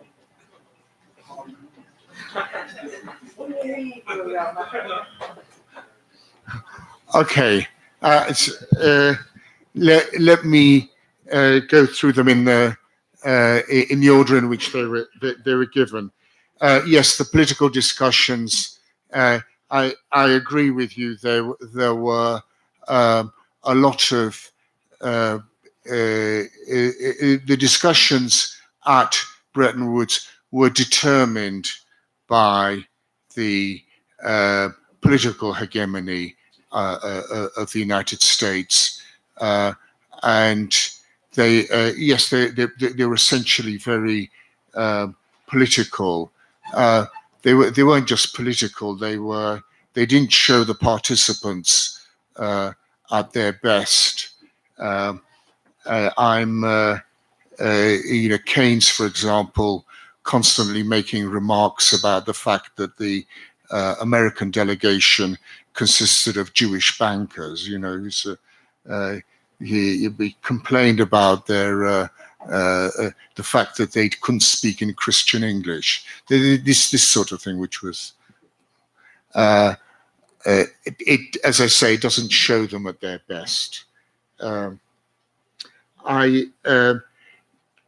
What I think we have to distinguish between is what's important to distinguish are the economic conditions that are that will allow maybe social welfare, full employment. What are the economic conditions for this, and the political conditions? And here I think a very good guide is Koletsky's famous essay on political aspects of full employment, where he distinguished between what are the economic conditions under which we can get to full employment, and then he asked the questions: what will this happen under capitalism? Will the capitalists accept this? And on the whole, we don't. Now, when we talk about international monetary reform, we can talk about what is technically, what are the technical conditions under which we can get a technically efficient system. This is Schumacher's analysis. Technically, it works. The problem is the interests of business, how these are overcome, and that is a political question. That's a matter of at what point you make certain demands and not others. We have this discussion in London now that I'm involved in with people in the Labour Party, and people who say, the Bank of England should be doing this, that, or the other, and I'm arguing, well, no, actually, maybe it's the government that should be doing the radical things, and just make sure that it's conservatively financed, so that you have the system under control, and not that it runs out of control because you've decided to do monetary reforms which are which are not accepted in the banking system, or require too many changes in the banking system. So it all becomes a matter of political strategy. But we should not lose sight of the fact that when we talk about economic reforms, when we talk about what's feasible, it has political consequences. And we should be aware of those political consequences, because those are the consequences that will emerge, in any public discussion. Financial derivatives and free capital flows. The reason why you have financial derivatives is because the financial system is unstable, and by and large, my sense is that if you had a stabilized financial system, a lot of financial derivatives would not be necessary. For example, exchange rate futures.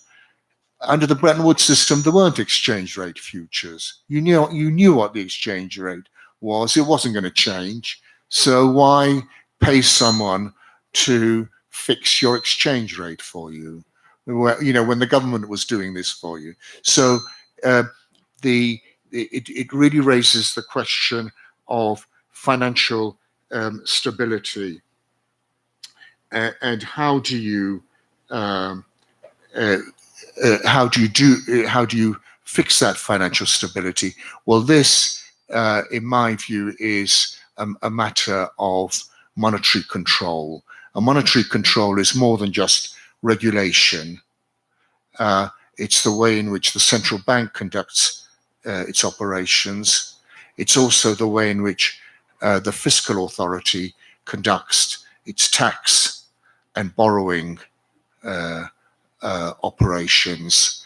If you have an independent central bank, then what you need is a debt management office that can do those operations to stabilize the financial system. I could talk about this for hours. Domestic debt for investment.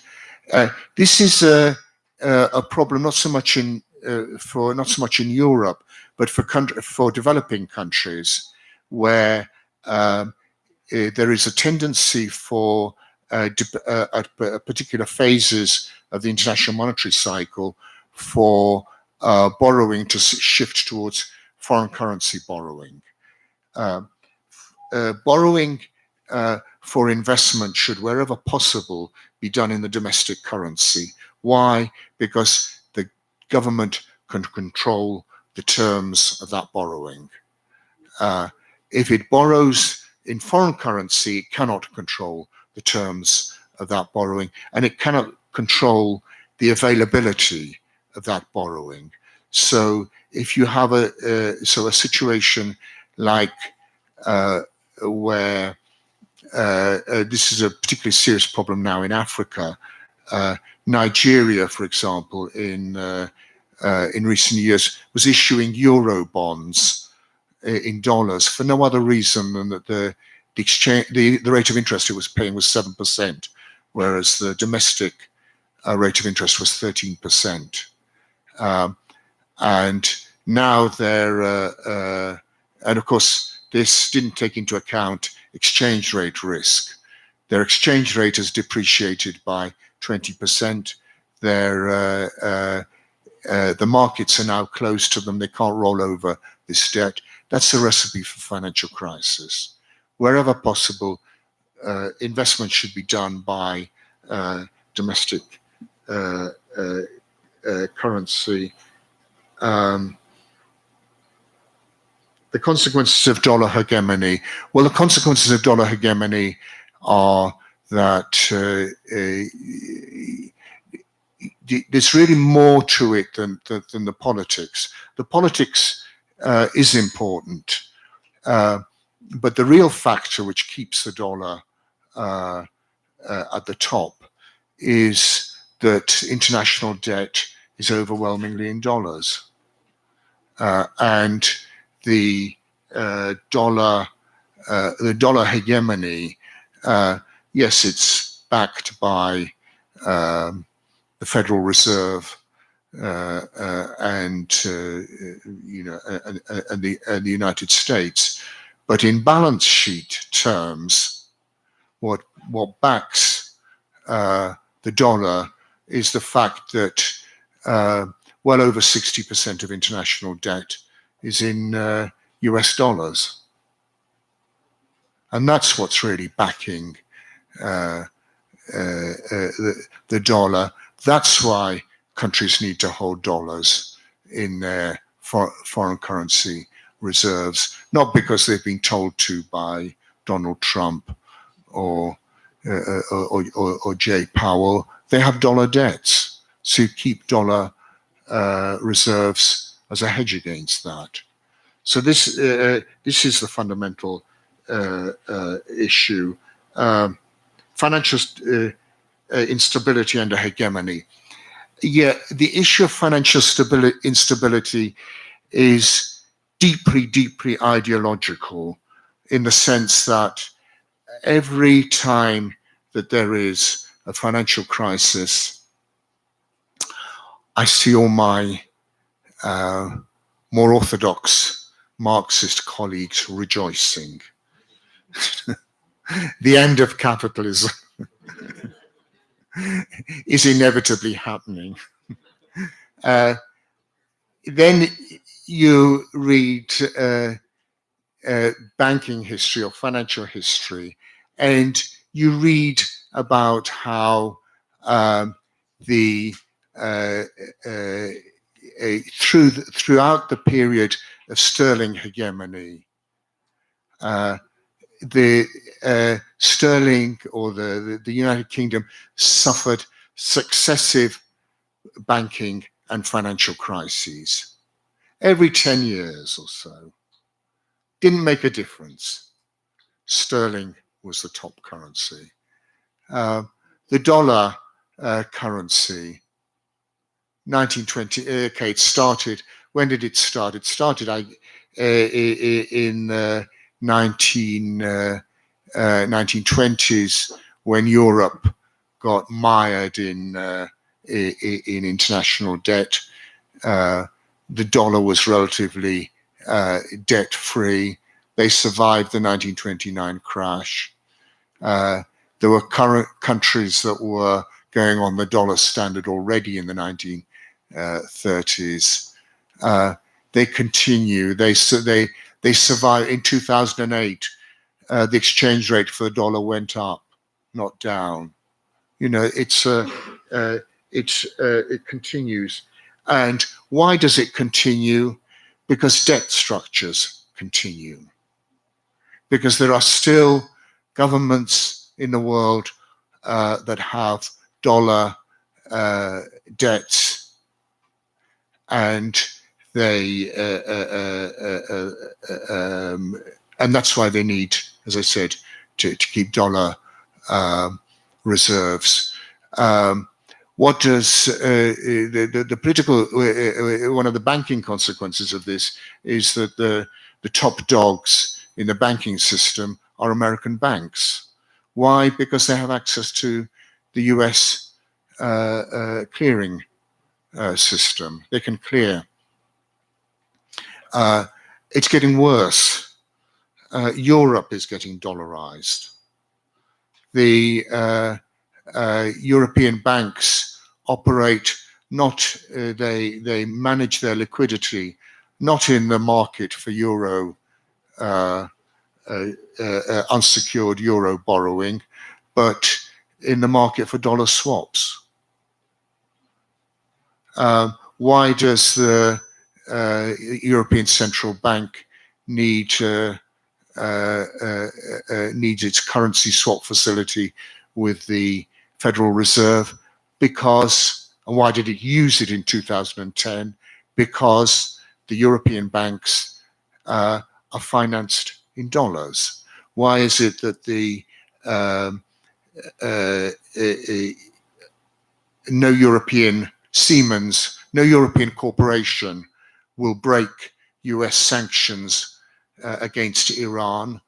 Because if to do so, they would need financing from a European bank, and no European bank will give it to them because they would immediately fall under US sanctions on Iran. So this is the way in which it's through this financial system that the hegemony works.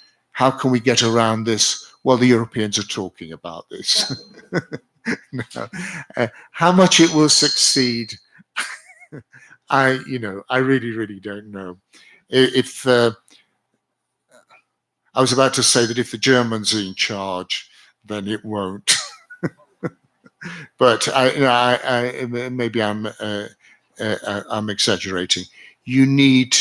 The problem is that there is insufficient critical thinking in banking and finance, and that is what I hope you all will supply. Okay. You don't have time. No. Well, finish your examinations. Thank you very much.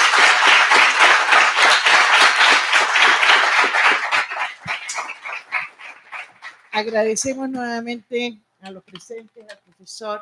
Mañana empezamos a las 10 con la presentación del libro. La presentación del libro creo que la hacemos acá y dependiendo del número de gente nos movemos. Hay posibilidades para moverse al Ho Chi Minh mañana y terminar en el salón adecuado para estas conferencias. Pero bueno, los esperamos mañana. Gracias. Espero que les siga sirviendo. Se van a poner disponibles los PowerPoints. Tenemos que buscar una forma para que no nos volvamos locos mandándola a 100 gente para que ustedes la bajen. Mañana nos dice Reina cómo, ¿ok? Mañana a las 10 aquí y a las 12. No sabemos todavía.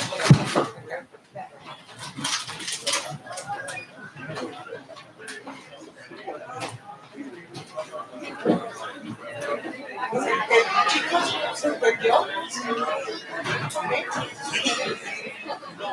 Lo que nos dijo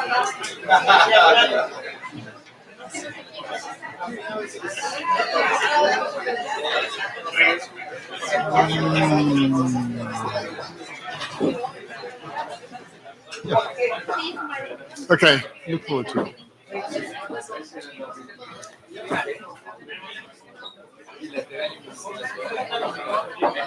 Okay, thank you very much for the question. Yes, I look forward to it.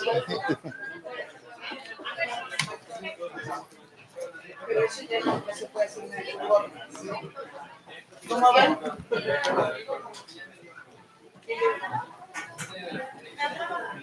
I have one last question. Yes. About the presentation from yesterday. Yeah. That you did. I got really concerned about the ambiguity in Marx, so I went through the section. Yeah. And I was wondering if you meant like the ambiguity when he's talking about monetary capital and commercial capital, and then afterwards he just speaks about the fictitious capitals and Yes. ones together. Okay, that's it. Yeah. That was my question. Because sometimes Marx talks in wrote in a historical sequence, and then sometimes he goes into this levels of abstraction type of sequence, and the the structure of capital. Pueden mañana platicar porque tenemos un problema de los tipos, ¿ya? De cambiar cheque. Y si no lo hacemos rápido, no lo hacemos. Sorry, but if we don't go now. Nos vemos mañana.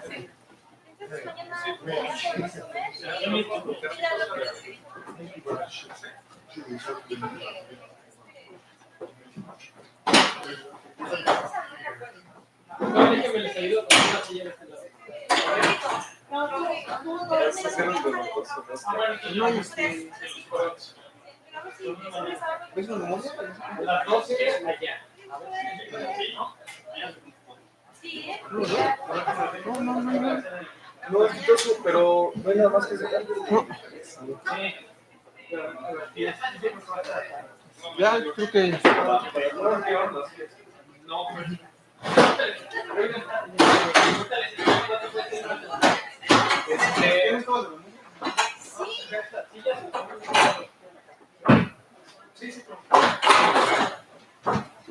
No, no me digas. Creo que se la sacó. Ah. No, se había preguntado.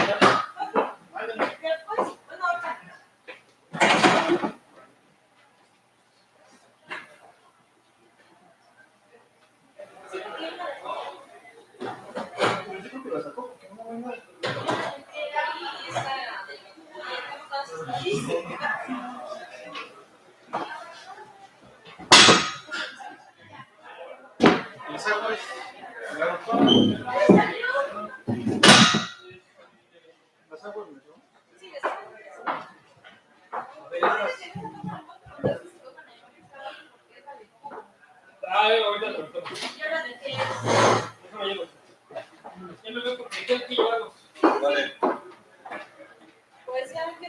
¿Vas al cubículo, Rey? Va. Es que ya están allá. Vamos a notificarle a los chicos que Eso de que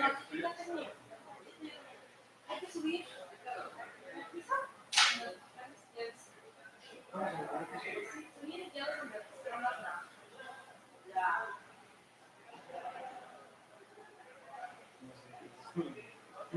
Bueno, a ver, ellos deben de saber. Hay que apagar nada más la luz. Ajá. ¿Esas nada más dejaron un control? Sí. Hay que pegarles esto. No, estos se quedan aquí. No se puede pagar.